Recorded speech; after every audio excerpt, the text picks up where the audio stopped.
Olá a todos! Na aula de hoje nós vamos falar um pouquinho sobre os elementos químicos, a presença deles em uma tecnologia que nós usamos a todo momento e a importância dos avanços da ciência para a tecnologia. Para isso, nós vamos começar falando sobre um cientista.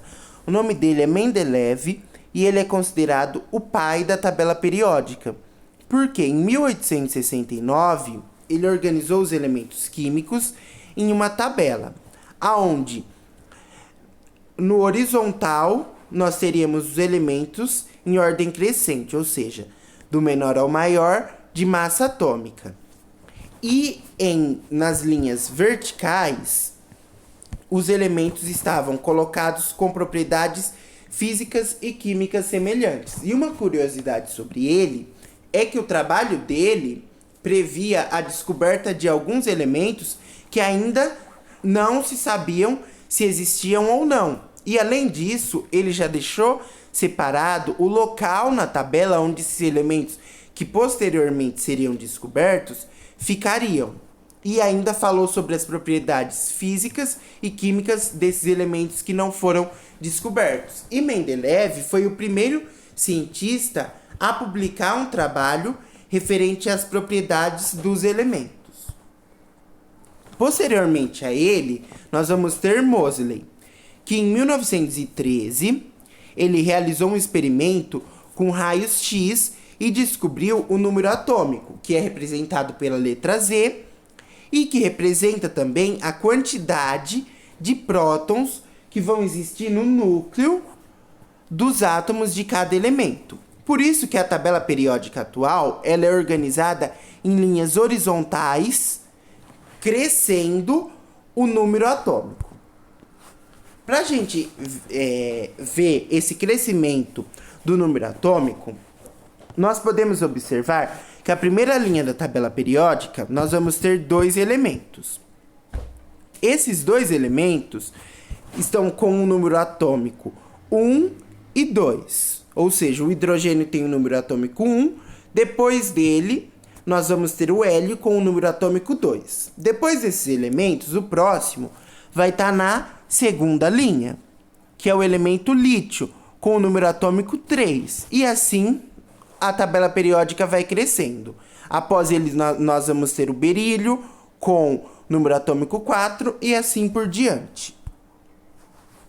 Além disso, a tabela periódica ela é organizada onde as colunas vão ser chamadas de grupos ou famílias.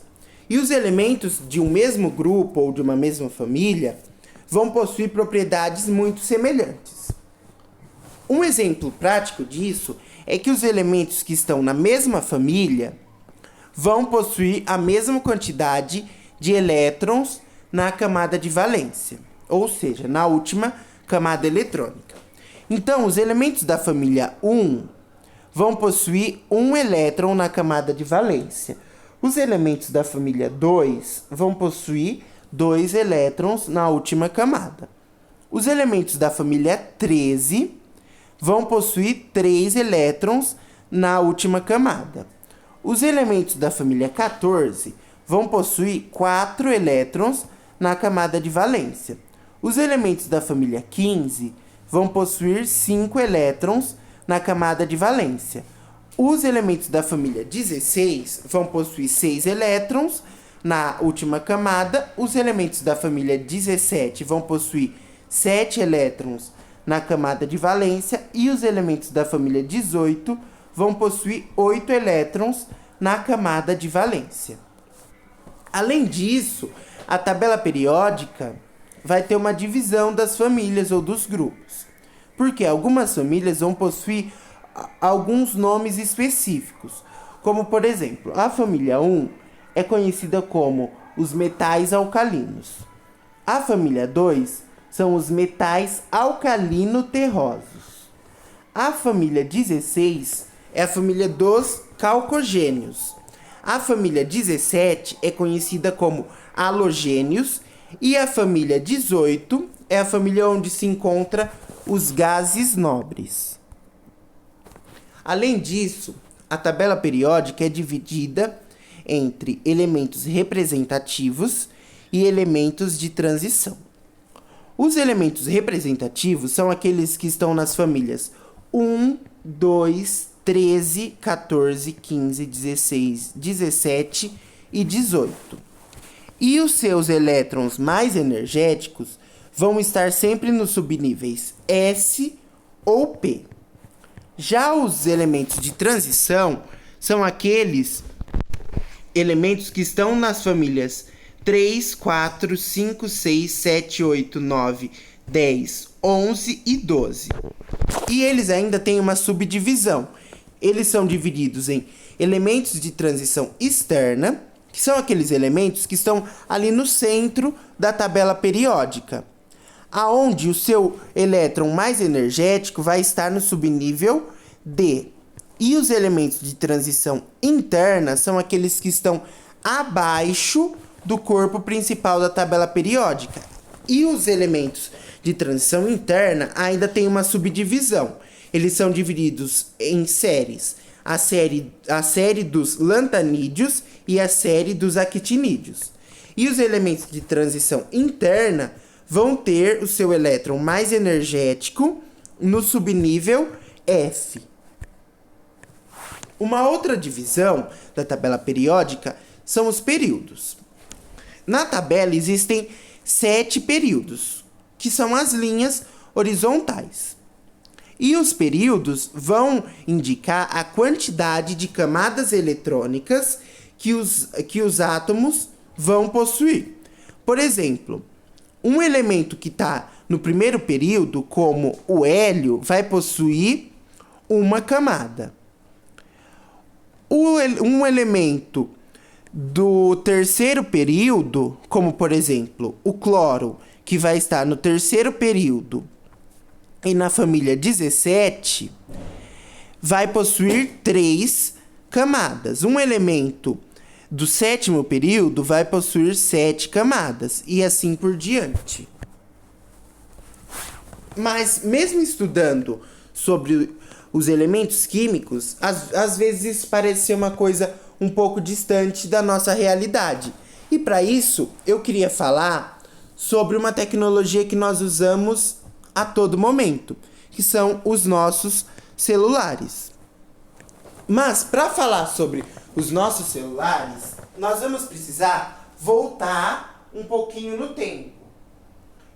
Para isso, nós vamos para o dia 10 de março de 1876, que foi quando ocorreu a primeira transmissão elétrica de voz, ou seja, o primeiro uso do telefone.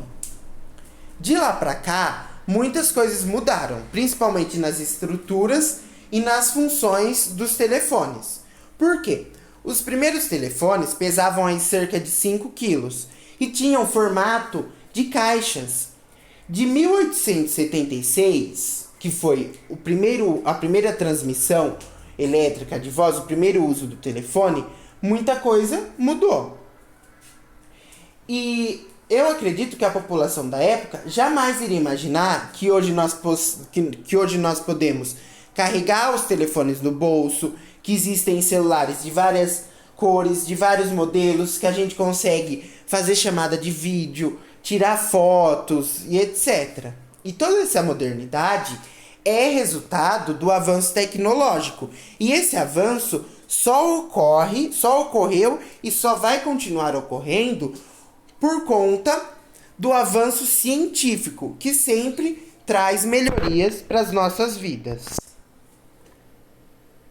Alguns elementos sempre vão estar presentes nos celulares, e os mais comuns são o alumínio, o cobre, a prata, o ouro, o níquel, o cobalto, o ítrio e o titânio. Esses elementos são os mais comuns encontrados na composição dos celulares. Bom, no interior dos celulares, nós vamos encontrar o cobre, o ouro e a prata. Esses 3 metais são os principais da microeletrônica presente no celular.